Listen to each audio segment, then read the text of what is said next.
إن الحمد لله نحمده ونستعينه ونستغفره ونعوذ بالله من شرور أنفسنا ومن سيئات أعمالنا. من يهده الله فلا مضل له ومن يضلل فلا هادي له.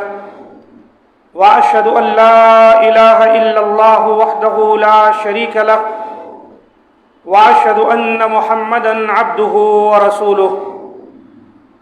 يا أيها الذين آمنوا اتقوا الله حق تقاته ولا تموتن إلا وأنتم مسلمون. يا أيها الناس اتقوا ربكم الذي خلقكم من نفس واحدة وخلق منها زوجها وبث منهما رجالا كثيرا ونساء. واتقوا الله الذي تساءلون به والأرحام إن الله كان عليكم رقيبا. يا أيها الذين آمنوا اتقوا الله وقولوا قولا سديدا يصلح لكم أعمالكم ويغفر لكم ذنوبكم ومن يطع الله ورسوله فقد فاز فوزا عظيما. أما بعد فإن خير الحديث كتاب الله وخير الهدي هدي محمد صلى الله عليه وسلم وشر الأمور محدثاتها وكل محدثة بدعة وكل بدعة ضلالة وكل ضلالة في النار. قال الله تبارك وتعالى في القرآن المجيد والفرقان الحميد: فأعوذ بالله السميع العليم من الشيطان الرجيم من همزه ونفخه ونفثه. بسم الله الرحمن الرحيم. وهو الغفور الودود ذو العرش المجيد فعال لما يريد. رب اشرح لي صدري ويسر لي أمري واحلل عقدة من لساني يفقهوا قولي. رب زدني علما. ربنا لا علم لنا إلا ما علمتنا إنك أنت العليم الحكيم. معزز سامعین کرام، آج کے خطبہ مسنونہ کے بعد قرآن حکیم سورۃ البروج کی 3 آیتوں کی میں نے تلاوت کی ہے. ان آیتوں میں اللہ تعالی نے اس بات کی خبر دی ہے کہ وَهُوَ الْغَفُورُ الْوَدُودُ، وہ بہت زیادہ معاف کرنے والا ہے. ذو العرش المجید، بہت زیادہ پیار بھی کرنے والا ہے اور بزرگی والے عرش کا مالک، عرش والا ہے. یعنی اللہ تعالیٰ بہت زیادہ معاف کرنے والا، بہت زیادہ پیار کرنے والا اور ذو العرش المجید، بزرگی والے عرش والا ہے. فعال لما یرید، جس کام کا بھی وہ ارادہ کرتا ہے اس کو وہ خوب کرنے والا ہے. ان آیتوں میں اللہ تعالی کی بعض صفتوں کا ذکر کیا گیا کہ وہ بخشنے والا، محبت کرنے والا. اللہ تعالیٰ کا جو عرش ہے، اللہ تعالیٰ اس کا مالک ہے، عرش والا ہے. اور یہ کہ اللہ تعالیٰ جو چاہتا ہے وہ کرتا ہے.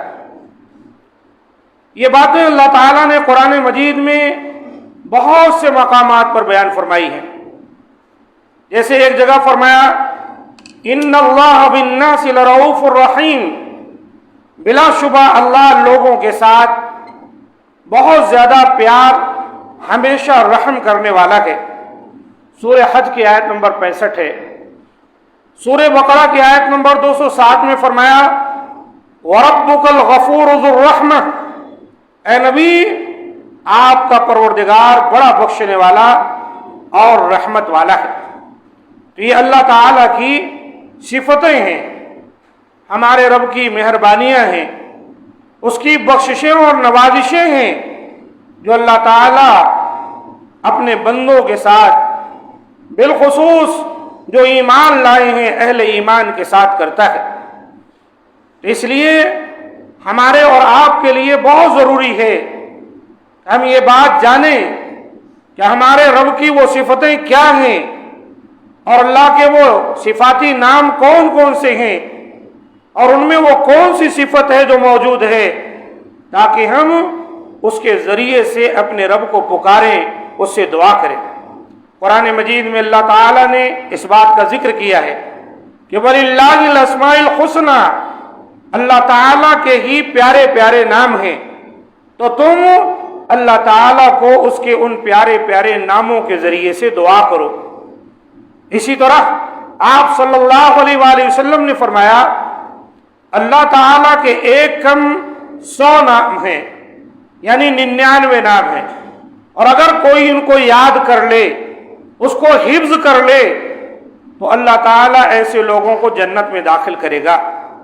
ان کو یاد کر لے، ان کو حفظ کر لے، اس کا معنی یہ ہے کہ اس کا مفہوم صحیح جو ہے جان جائے اور اس کے ذریعے سے اللہ تعالیٰ سے دعا کرے، اللہ تعالیٰ سے مانگے، تو اللہ تعالیٰ کی رحمتوں اور برکتوں کا نزول بھی ہوگا، ساتھ ساتھ اللہ تعالیٰ اپنے ایسے بندوں پر مہربانی فرما کر انہیں جنت میں داخلہ عطا فرمائے گا۔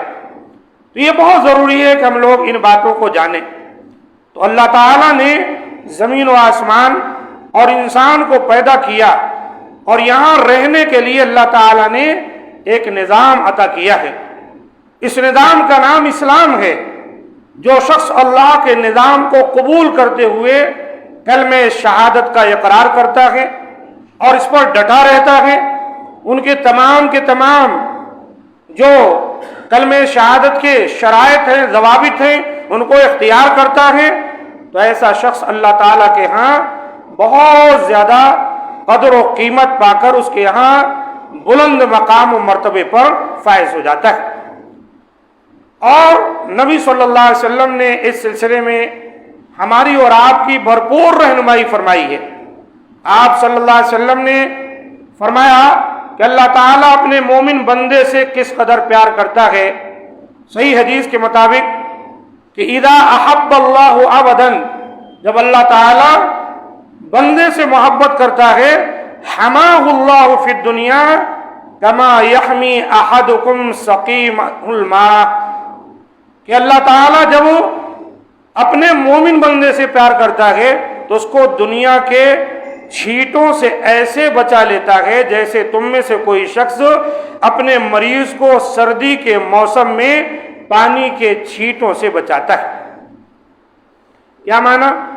دنیا کی جو مشکلیں ہیں، دنیا کی جو پریشانیاں ہیں، دنیا میں جو ابتلا و آزمائش سے ایک مومن دو چار ہوتا ہے اور وہ اللہ تعالیٰ کی طرف رجوع ہوتا ہے، تو اللہ تعالیٰ اپنے مومن بندوں کو ایسے ہی دنیا کی ان مشکلات اور پریشانیوں سے بچاتا ہے۔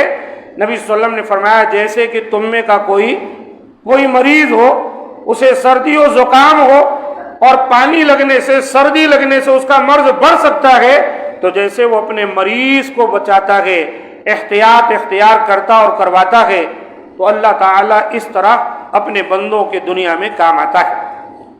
اسی طرح حدیث قدسی میں رسول اللہ صلی اللہ علیہ وسلم نے فرمایا، اللہ تعالیٰ نے ارشاد فرمایا، حدیث قدسی ہے کہ اذا تقرب الی شبرا تقربت الیہ ذراعا، کہ جب میرا بندہ میری طرف ایک بالشت آتا ہے، یعنی میری طرف رجوع ہوتا ہے، میری اطاعت کرتا ہے، میری فرما برداری کی طرف لپکتا ہے، تقربت الیہ ذراعا، تو میں اس کی طرف ایک بازو آتا ہوں۔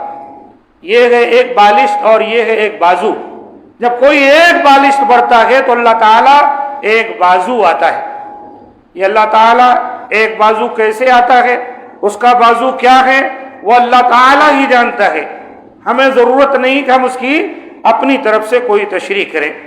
اور پھر نبی صلی اللہ علیہ وسلم نے فرمایا کہ اللہ تعالیٰ فرماتا ہے وَإِذَا تَقَرَّبَ إِلَيَّ ذِرَاعًا تَقَرَّبْتُ إِلَيْهِ بَاعًا، اور جب میرا بندہ میری طرف ایک بازو چل کر آتا ہے تو میں اس کی طرف ایک گز یعنی ڈبل بازو آتا ہوں۔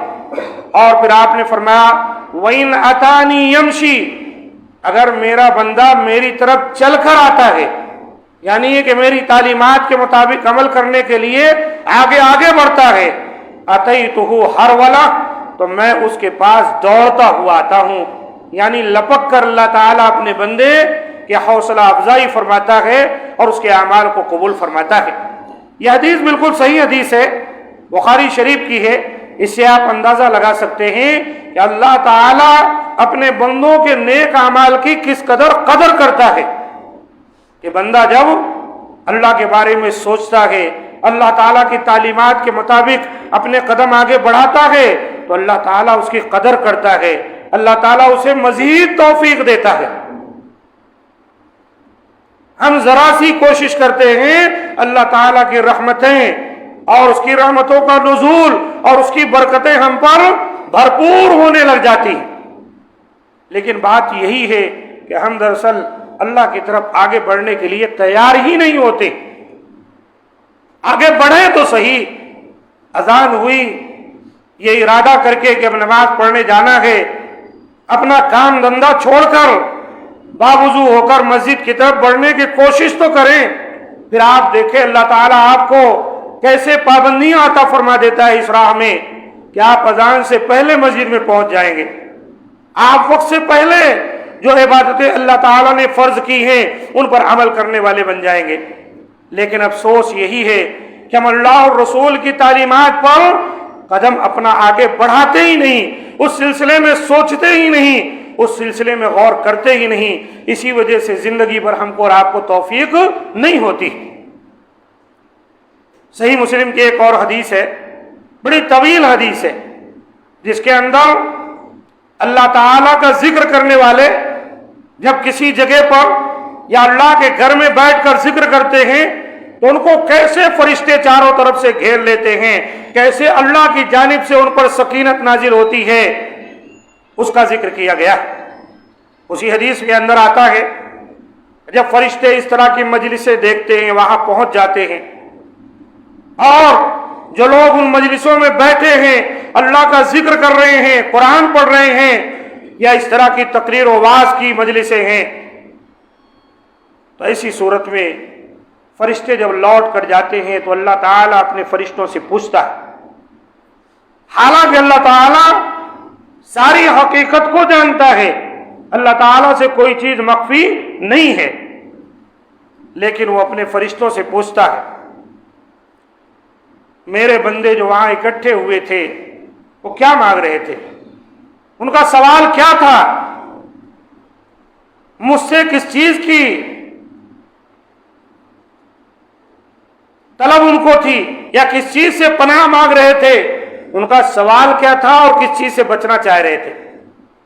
فرشتے جواب دیتے ہیں، اللہ وہ آپ سے جنت کا مطالبہ کر رہے تھے اور جہنم سے پناہ مانگتے تھے۔ یہ فرشتے کہتے ہیں، اور یہی مومن کی سب سے بڑی دعا ہے، اللہم ربنا آتنا فی الدنیا حسنہ وفی الآخرۃ حسنہ وقنا عذاب النار۔ جو چیزیں بھی ہم مانگتے ہیں ان چیزوں میں سب سے بڑی چیز کیا ہے کہ اللہ تعالیٰ راضی ہو جائے، جنت عطا فرما دے، اور اللہ تعالیٰ ہماری بخشش کر دے کہ جہنم کی آگ سے ہم محفوظ ہو جائیں۔ باقی دنیا تو اللہ نے پہلے سے مقدر کر دی ہے، وہی اتنا ملنے والی، لیکن جنت کو پانے کے لیے کوششیں کرنی ہیں، جہنم سے بچنے کے لیے کاوشیں کرنی ہیں۔ یہ اللہ تعالیٰ نے اس طرح لکھ نہیں دیا ہے کہ آپ جنت میں چلے جائیں جہنم میں، اللہ تعالیٰ نے اس کو ہمیں اچھا راستہ اور برا راستہ دونوں کی تمیز بتا کر ہمیں اختیار دیا ہے کہ اب جنت کے راستے کو اختیار کریں یا جہنم کی طرف چلے جائیں۔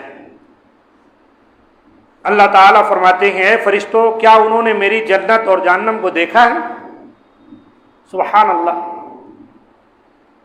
یعنی جنت کا مطالبہ ہے اور جہنم سے بچتے ہیں، بچنے کے لیے دعائیں کرتے ہیں، مجھ سے پناہ چاہتے ہیں، تو کیا انہوں نے جنت اور جہنم کو دیکھا ہے؟ فرشتے کہتے ہیں نہیں ہے اللہ، اللہ تعالیٰ فرماتے ہیں اگر وہ دیکھ لیں تو پھر ان کی دعا کا کیا حال ہوگا۔ اگر وہ جنت کو دیکھ لیں اور اس کی نعمتوں کو اور جہنم کو دیکھ لیں، اس کے عذاب کو، پھر فرشتے کہتے ہیں اللہ پھر جنت پانے کے طلب اور جہنم سے بچنے کی کوشش اور زیادہ بڑھ جائے گی۔ جنت کو پانے کے لیے اور زیادہ وہ کوشش کریں گے، نیک اعمال کریں گے، دعائیں کریں گے، اور جہنم سے بچنے کے لیے اور زیادہ تجھ سے مغفرت طلب کریں گے۔ اللہ تعالیٰ فرماتے ہیں اے میرے فرشتوں، میں نے ان کو معاف کر دیا، میں نے ان کو جہنم سے محفوظ کرتے ہوئے اپنی جنت عطا فرما دی۔ یہ کیا ہے؟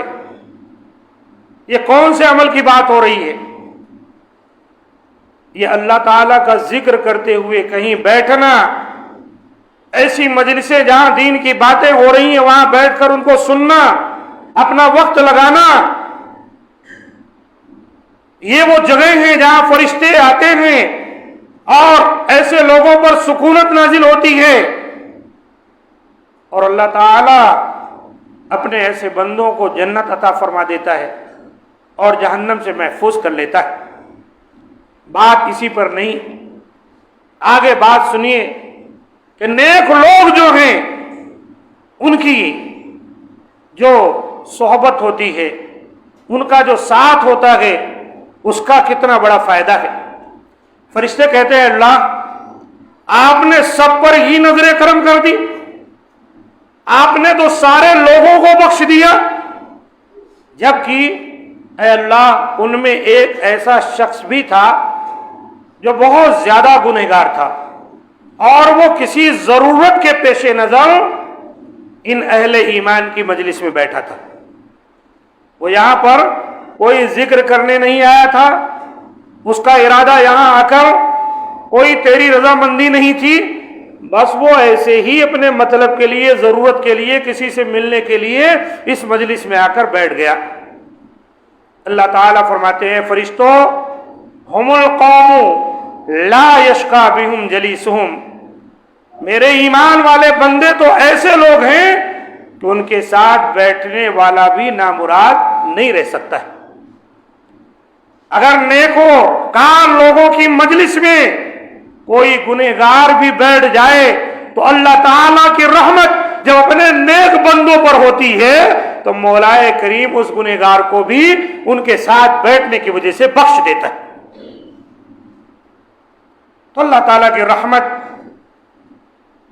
اور اس کا کرم اور اس کا فضل اپنے بندوں پر بہت زیادہ ہے، بس ضرورت اس بات کی ہے کہ ہم لوگ اپنے پروردگار کو سمجھیں، اپنے رب کو پہچانیں، اور اس کی تعلیمات جو ہیں ہمارے لیے اس کو اختیار کریں، اس پر عمل کریں، اس کی نافرمانی سے اپنے آپ کو ہم بچاتے رہیں۔ تو دیکھا آپ نے کہ مومن بندوں کے ساتھ بیٹھنے والا شخص اگر وہ گنہگار ہے تو اللہ تعالیٰ جب مومنوں پر فضل و کرم کرتا ہے، رحم و کرم کرتا ہے، تو اپنے اس گنہگار بندے کو بھی اللہ تعالیٰ بخش دیتا ہے اور اس پر اپنا فضل و کرم فرماتا ہے۔ قرآن و سنت سے یہ باتیں بہت سے مقامات پر ثابت ہیں کہ اللہ تعالیٰ اپنے بندوں کو عذاب نہیں دینا چاہتا، اللہ تعالیٰ تو بندوں کو موقع فراہم کرتا ہے کہ بندے توبہ کر لیں۔ ایک حدیث میں آتا ہے کہ اللہ تعالیٰ دن کے وقت اپنے ہاتھوں کو پھیلا دیتا ہے اور جنہوں نے گناہ کیا ہے ان کو موقع دیتا ہے کہ وہ رات آنے سے پہلے پہلے توبہ کر لیں، اور جنہوں نے راتوں کو گناہ کیا ہے ان کے لیے بھی اللہ تعالیٰ اپنا دست دراز فرما دیتا ہے جیسے اس کے شان ہے کہ تاکہ وہ اللہ تعالیٰ سے توبہ کر لیں، ان کی بخشش ہو جائے۔ حدیث میں آتا ہے یہ سلسلہ قیامت تک جاری ہے کہ رات کو گناہ گار جو ہیں وہ دن میں اللہ تعالیٰ سے توبہ کر لیں، دن میں جنہوں نے گناہ کیا ہے وہ راتوں کو اللہ تعالیٰ سے توبہ کر لیں۔ اور فرمائے اسلامی نظام کو اللہ تعالیٰ نے کتنے پیارے ڈھنگ سے بنایا ہے اور ہم کو اور آپ کو دیا ہے۔ 5 وقت پوری دنیا کے اندر سب سے بلندی سے آواز گونجتی ہے اللہ کی بڑائی، اس کی کبریائی، اس کے معبود ہونے اور اس کی حقانیت اور اس کے رسول کی رسالت کی، اور ساتھ ساتھ وہیں سے آواز آتی ہے حی علی الفلاح، آؤ کامیابی کی طرف۔ دنیا کے اندر اور کوئی ملک ایسا ہے یا کوئی ایسی قوم ہے اور ان کی کوئی ایسی شریعت ہے جن کے اندر اس قدر بندوبست کر دیا گیا ہو کہ 5 وقت آواز جاتی حی علی الفلاح، آؤ کامیابی کی طرف۔ یہ کامیابی ہر طرح کی کامیابی ہے، دنیا کی کامیابی ہے، آخرت کی کامیابی ہے، آپ کے صحت کی کامیابی ہے، آپ کے اپنے اہل و عیال کی کامیابی ہے، تمام طرح کی کامیابیاں اس سے جڑی ہوئی ہیں۔ اور جب بندہ مسجد میں پہنچتا ہے، اللہ تعالیٰ اس کو توفیق بخشتا ہے، وہ دنیا کے تمام خیر و بھلائی کو، آخرت کی خیر و بھلائی کو اللہ تعالیٰ سے مانگتا ہے۔ اور پھر آپ غور کریں، ہر رات کوئی ایسی رات نہیں جس میں ناغہ ہو اللہ تعالیٰ کے جیسے شایان شان ہے۔ اللہ تعالیٰ یہ جو زمین سے ہمیں آسمان نظر آ رہا ہے، اسے دنیاوی آسمان کہتے ہیں۔ اللہ تعالیٰ یہاں نزول فرماتا ہے جیسے اس کے شایان شان ہے، اور ہر رات اپنے بندوں سے کہتا ہے، کیا کہتا ہے؟ کوئی ہے جو مجھ سے استغفار کرے میں اس کو بخش دوں، کوئی ہے جو اس سے مطالبہ کرے، مانگے اور میں اس کو عطا کر دوں، کوئی ہے سائل جو اپنی پریشانیوں کا ذکر کرے اور میں اس کی پریشانیاں دور کر دوں۔ ہر رات اللہ تعالیٰ یہ آواز دیتا ہے، اور ہم مسلمان ہو کر ابھی یہی سوچتے رہتے ہیں مولانا آپ دعا کر دیجئے، فلاں دعا کر دیجئے، یہ دعا، بڑی پریشانی ہے، پریشانیوں سے نکلنے کا کوئی راستہ بتائیے۔ اللہ تعالیٰ تو آپ کو پریشانی سے نکلنے کا راستہ ہر رات اللہ تعالیٰ کی جانب سے آواز آتی ہے۔ بڑے خوش نصیب لوگ ہوتے ہیں جن کو رات کی تاریکی میں بیدار ہونا مقدر ہو جائے، باوضو ہو کر اللہ کے دربار میں اپنے ہاتھ پھیلا دیں اور مانگ لیں، اس سے جو مانگنا ہے وہ تو دینے پر آیا ہوا ہے۔ مانگنے والے مانگ لیتے ہیں، اور جن کی زندگیوں میں تاریکی لکھی ہے، گمراہی لکھی ہے، ان کو اپنی تکلیفیں در بدر بھٹک کر پیش کرنا ہی پسند آتا ہے۔